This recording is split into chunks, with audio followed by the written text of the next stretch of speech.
10, 9, 8, 7, 6, 5, 4, 3, 2, 1, 0.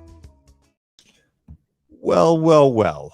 We have got a Miami Heat Denver Nuggets finals. And let me tell you, I'm very excited about it. Not particularly enthused with the Game 7 performance from the Boston Celtics tonight. We'll get to that in a second. First of all, let's give the Heat a lot of credit here for their ability, their mental fortitude, their mental toughness, their spirit, for bouncing back from that, what could have been a devastating Game 6 loss at the buzzer. Coming to Boston less than 48 hours later, and from the jump, really defended well. I thought Jimmy Butler was assertive, aggressive. There was no hesitancy, the thing we talked about last night. And, yeah, I think there's a lot to talk about here. So this is going to be Islands in the League Live, presented by DraftKings Sportsbook. We've done a number of these throughout the playoffs. We'll be doing more during the NBA Finals. So my initial reactions, a couple things that I just wanted tactically, and then we'll get into some bigger picture stuff. Tactically, I was trying to wrap my head around this. So, Boston's having trouble scoring. Tatum gets hurt early on. They're missing threes. They're shooting a lot of bad contested threes. And then on the other end, with the Boston Celtics defense, 3 times in the first half, Al Horford is in a deep drop, and Gabe Vincent hits a 3. Kyle Lowry hits a 3. Duncan Robinson hits a 3. It's like very comfortable for them. It was very comfortable. Didn't like that. They eventually made the switch. The other guy that just really stood out was Caleb Martin. And this is where I'd like to issue an apology, because right before the playoffs started, on one of our episodes of Islands in the League, I gave my Batman analogy with credit and help from Jason Gallagher, our lovely head of content. But I gave my Alfred analogy, essentially saying, yes, Batman needs Robin. Sometimes you need Catwoman. Sometimes you might even need Lucius Fox. But you're going to need an Alfred. And I went through a number of Alfreds in NBA history. At the end of that video, I went through a number of potential Alfreds in this year's playoffs that could help a team win a championship. And at the end of the video, I said, if I didn't mention a player from your team, there's a reason why. And I did not mention anyone from the Miami Heat. And for that, I apologize.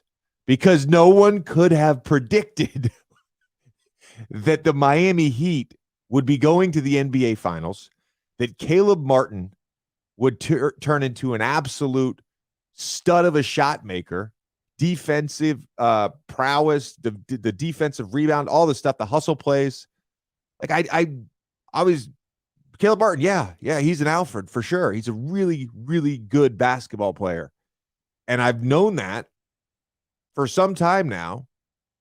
It wasn't a discredit to him. It was a discredit to my belief in the Miami Heat when this playoffs started.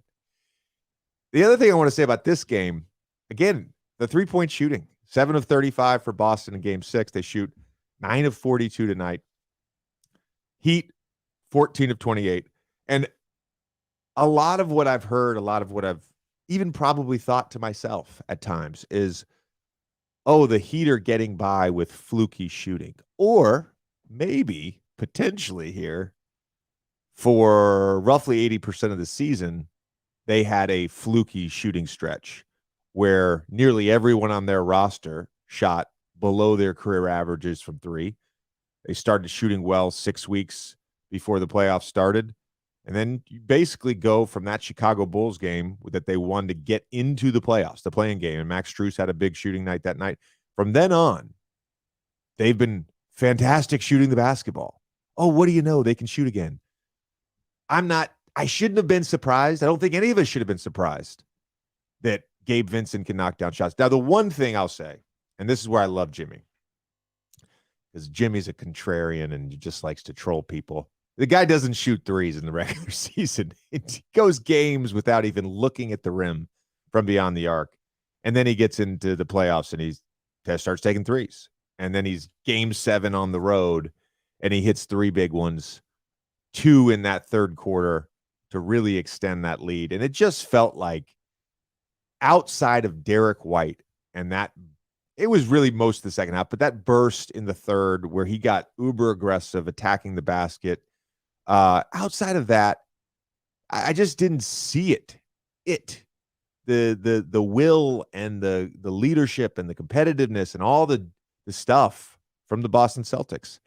And to be honest with you, as a fan of basketball and as a fan of how the Celtics play when they're at their best, I can't say I'm surprised. I almost feel like it's a fitting end to this season where we've seen a lot of, I guess, the Jekyll and Hyde of a team, the good and the bad. And how does that manifest itself, right, on the basketball court? Because we all have talking points. How does that manifest itself? Turnovers. Jaylen Brown tonight, 8 turnovers, right? There's a way. Defensive miscommunication. I mean, there was one possession where they botched what looked like an easy switch. Gabe Vincent got a wide open 3, missed it. They got the offensive rebound. They threw it into Bam because they didn't communicate after the offensive rebound. And, he misses a layup. It's like, how many times have we seen that in the playoffs? Now, obviously, tonight was not a close game, so we didn't get to the late game execution where they haven't been particularly good in the clutch during these playoffs. But the point is, we always have said this season, the East is this powerhouse at the top with Philly and Boston and Milwaukee. And literally, Miami gets through 2 of those teams. Now, context matters here.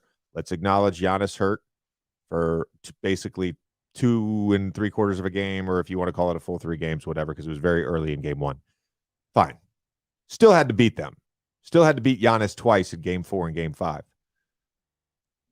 Jayson Tatum hurts his ankle early in this game. All right, fine. You still have to beat the Boston Celtics in Boston. This is not to take anything away from the Heat. This is actually to acknowledge how difficult their path was, despite these injuries. I'm a little shocked.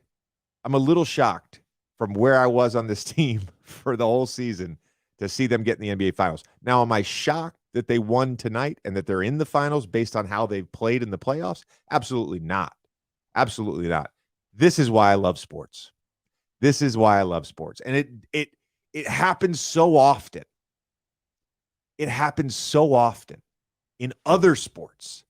It happens in college basketball with high seeds beating, or a 16 seed beating a 1 seed, 15 seed beating a 2 seed, an 11 seed making it to the Final Four. Yay. Just doesn't happen in the NBA. A wild card team in the NFL going on to win the NFL championship, to win the Super Bowl. Just doesn't happen a lot. I think it's great. I really do. In a year where there was more parity than any season since, I believe, 1984, we get an 8 seed in the NBA Finals. I love it. I absolutely love it. Let's, for a brief second, just talk about a couple things. The reason I think look, Denver, again, I'll say this, the same thing I said about the Boston Celtics Miami Heat matchup going into these Eastern Conference Finals. Denver Nuggets, I think, are the better team. I think when they're playing their best, they're the better team than the Miami Heat. In some ways, the Heat make you not play your best. They muck the game up. The zone, which we talked about this morning on the Old Man of the Three Things, it messes with the flow of the game. Think about it every single time. Every single time. Now, obviously, you can drop ATOs after timeout plays against the zone, but every single time Joe Mazzulla calls a timeout and Boston has the ball, first play out, what is Miami Heat in? They're in that zone. It's a shifting zone. It'd be very interesting, I think, in the finals to watch Nikola Jokic figure out that zone, or try to figure out that zone. Don't want to give him all the credit. To try to figure out that zone. I'd be fascinated by that. How Miami defends that 2-man action with Murray and Jokic. Who ends up being the Alfred in this series? Is it Caleb Martin again? Is it KCP? Is it Michael Porter Jr.? There's a role player on the Heat, and there's a role player too on the Nuggets, and a role player too on the Heat that are going to make a massive impact on this series. How good can Aaron Gordon be again defensively? I'm assuming he'll get tasked with the Jimmy Butler assignment. How much can Bam give you offensively against Nikola Jokic? How much can he stay out of foul trouble? How willing is Eric Spoelstra to put multiple bodies, bigger bodies, on Nikola Jokic? Can the Heat continue their shooting? I think they can. I'd be willing to bet they can. I think it's going to be a great series with a lot of interesting subplots and a lot of interesting strategies and a lot of adjustments game to game. It's why the playoffs are so great, and I can't wait for this year's NBA Finals. It's been another episode of Islands in the League presented by DraftKings. We appreciate you guys.